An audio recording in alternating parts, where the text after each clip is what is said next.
বাংলাদেশের অন্তর্বর্তীকালীন সরকারের প্রধান উপদেষ্টা প্রফেসর ডক্টর মোহাম্মদ ইউনূসের সঙ্গে যুক্তরাষ্ট্রের প্রেসিডেন্ট জো বাইডেনের সাক্ষাৎ সম্পর্কে একটি বিবৃতি দিয়েছে হোয়াইট হাউস। স্থানীয় সময় মঙ্গলবার দেওয়া বিবৃতিতে বলা হয়েছে, অন্তর্বর্তীকালীন সরকারের প্রধান হিসেবে সম্প্রতি নিযুক্ত হওয়ায় প্রফেসর ইউনূসকে অভিনন্দন জানিয়েছেন যুক্তরাষ্ট্রের প্রেসিডেন্ট জোসেফ আর বাইডেন জুনিয়র। 250-টিরও বেশি ডিজাইন অপশন নিয়ে ওয়ালটন স্মার্ট ফ্রিজ, বোঝে আপনার প্রয়োজন। উভয় নেতাই যুক্তরাষ্ট্র ও বাংলাদেশের মধ্যে ঘনিষ্ঠ অংশীদারিত্বের কথা ব্যক্ত করেছেন।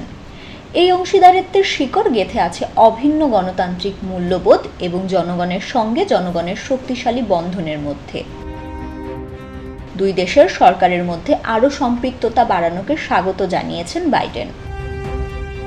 একই সঙ্গে বাংলাদেশের যে সংস্কারের নতুন এজেন্ডা নেওয়া হয়েছে তাতে যুক্তরাষ্ট্রের অব্যাহত সমর্থনের প্রস্তাব দেন বাইডেন। হোয়াইট হাউসের ওয়েবসাইটে এ বিবৃতি দেওয়া হয়েছে।